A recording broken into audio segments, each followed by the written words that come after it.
Hey everyone, Duke Nougat 3D here, and no, I am not dead. I know I haven't made a video since my New Year's update, but unfortunately I've been dealing with some pretty severe health problems right now. Get a little bit of a life story before I do this unboxing. So some of you may or may not know, I am a type 1 diabetic, and up until the end of last year, I've been treating it very, very poorly. I had been utterly shit at managing my diabetes, and as a result, I've been developing some pretty nasty symptoms of diabetic neuropathy, both peripheral and autonomic neuropathy. And so I've been trying to keep that under control, but it's just not been working. And we haven't been able to get into an endocrinologist due to bullshit insurance reasons, which I'm not going to go into full detail because that's private info. But anywho, yeah, so I've been dealing with that. And then also another good reason for abandoning my channel for so long is because of the whole stupid coronavirus thing, which I think people are overreacting to, and I'm not even going to get into it that much in this video. And if anyone continues asking about it, I'm going to pop you in the kneecaps. Anyways, that off my platter, let's get into the unboxing of an Avon M53. This is a mask that I've wanted in my collection for quite some time, and I'm actually more buying it for my personal kit.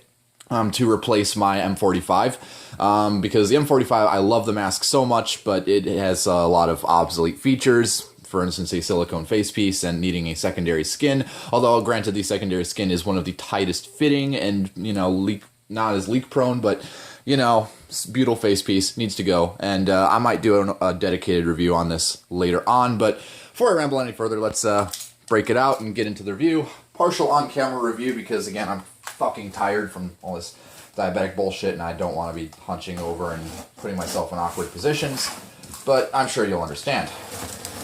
So, cracking that open, and I'd like to thank, what's his name, King Leox, I believe his YouTube channel is. This is who I bought it off of. I got this for a really great deal, but let's just see what we got. So first off the bat, the fucking box out of the way, god damn. Let's get this open. Not every day you see blue bubble wrap, so first things first,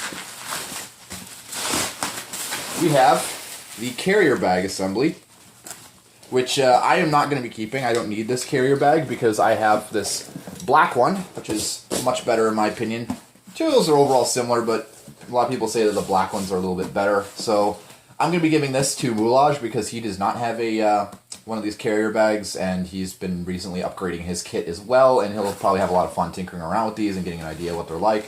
But anywho, talking ahead of myself, let's see, you got some stuff stuffed in the outsert pocket here. Two nice, they're still in the cloth. So we have just a normal clear outsert assembly. If I can get the camera on that, because I can't really see what I'm doing here, apologize.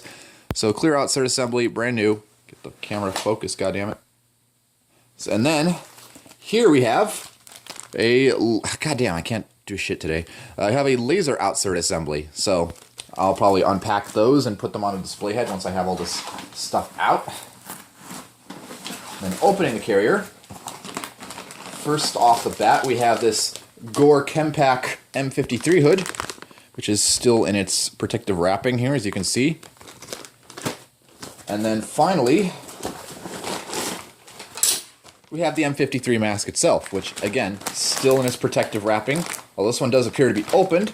You know what, I think I'll do an on-camera review of opening some of these bags. I will be saving all the wrappings, and because of purposes, so I am not throwing any of this away. Got some packing info on here. If I can get the camera to focus, I'll let you read that off for yourself. Before I pull the mask out here. Ooh, that is nice. Let me just get one last close-up of the label on the packaging for the mask to give you some NSN codes and serial numbers and bullshit, which probably doesn't mean anything to all of you, but, it's good, nice to have it on film. So, right off the bat. So, face piece, entirely beautiful. Definitely a step up from the M45. Wow, this feels very weird. So you have the VREU assembly here, which is the outlet, and if you turn it, it will change the mask to SCBA mode, which will allow you to use a PAPR SCBA. It basically puts a little bit extra pressure on the outlet valve so that there's a bit more resistance when breathing out, so that way you can use those types of assemblies. It would be nice to have one of the NSW contract ones with the external VREU lever, but unfortunately that is not the case. I may intend on reproducing those eventually, but that will be a long ways away. You have the drinking tube right here, which wraps around the externals of the voice emitter assembly. Not really sure how I feel about these tabs right here, but you know, it is what it is.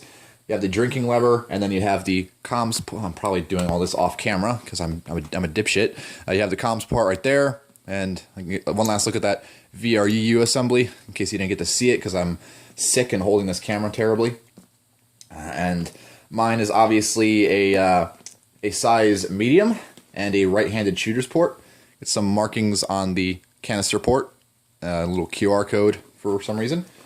Close up on the medium stamp. And I will loosen the harness, and I will show off the interior for you guys. Or just get some of these other accessories out at the very least.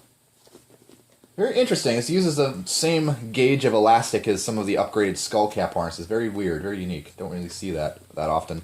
I've yet to actually wear a 50... I've actually worn a 50 series mask only once, a very size small M50 at my surplus store, which obviously does not fit me. So this one's a medium, which hopefully should fit me fine.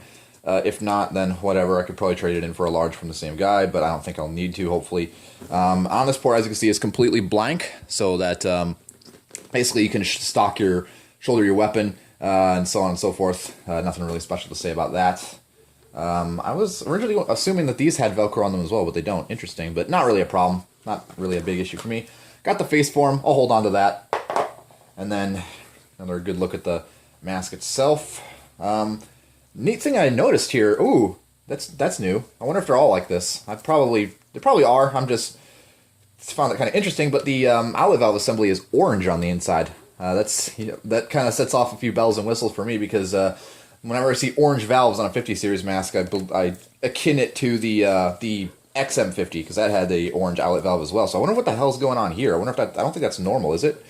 So any of you in the comments, can you tell me, is that normal? An orange valve assembly on an M53? Because that seems more like an XM thing.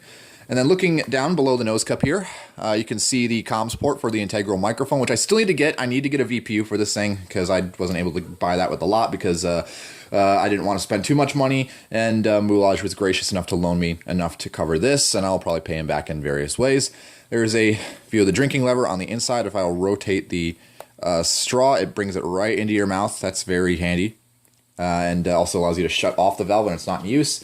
Nose cup is entirely silicone, as to be expected. That's pretty neat. On the interior, you have a...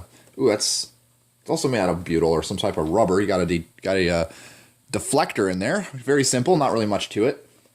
On the other side, you got this nice waffle pattern, which I was really amused of when Raptor first showed it to me. It's just for strengthening to make sure the mask doesn't collapse in on itself when you basically, have nothing on there. I know some M53s, FM53s will have dual port, but mine doesn't, so, well, whatever. It's not that I need to worry about because I'm right-handed anyways.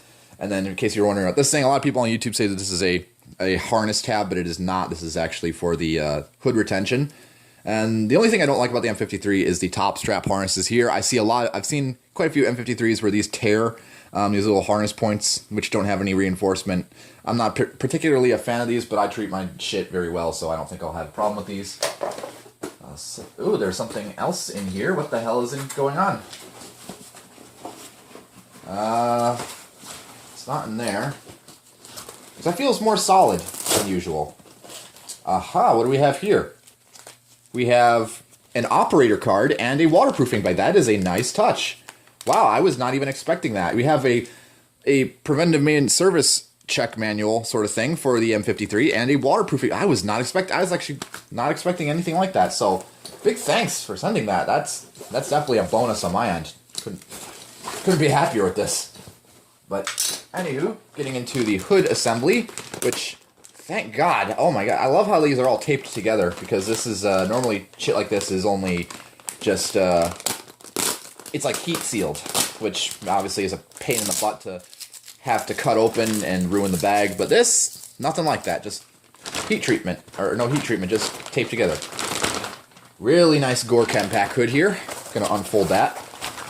Got the underarm straps. I was originally going to get Moulage's example, because I actually bought an M53 hood a long time ago. That was actually 2007, 2006 contract, no, 2007 contract, so a very early production hood. But I have this one, so I don't need to steal his, so I'm very happy for that. But obviously, really nice Gore Chem Pack hood, butyl, facial second skin. M53 doesn't need a second skin, but this is just double insurance against agent penetration. Got the nice port here on the side. Let's see, when is this one made? There's usually a roundel on the inside of these, and there's a little hood retention right there. Here we go.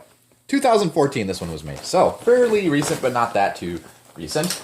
Let's take a look on the inside of this and see if we can find a roundel on this. I'll probably show off those tags a bit better because I'm not showing what I'm doing on camera. I apologize, people. I'm just kind of excited right now. Can't find the roundel on this. Where do they put the roundels on these damn things? Anywho, let's try and get this on inside the hood. Before I do, let's give you one last close-up of that Avon roundel. If I can get focused on that, that's you can sort of see that, right? There you go. You can hopefully see that pretty well. So let's get the mask inside the hood. And I have a canister that I can put on this, although I'm going to be running it with my C420 PAPR. So this is also going to be sort of an instructional video on how to install an M53 inside the hood, I guess.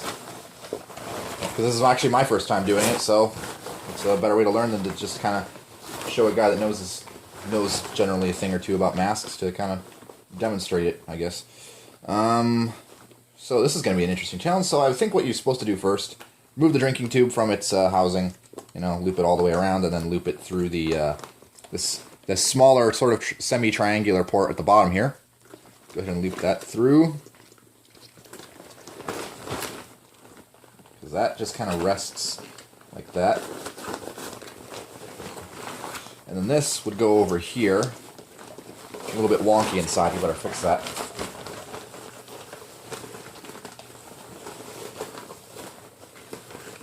So yeah, it's a little bit awkward to deal with, but it'll get on there eventually.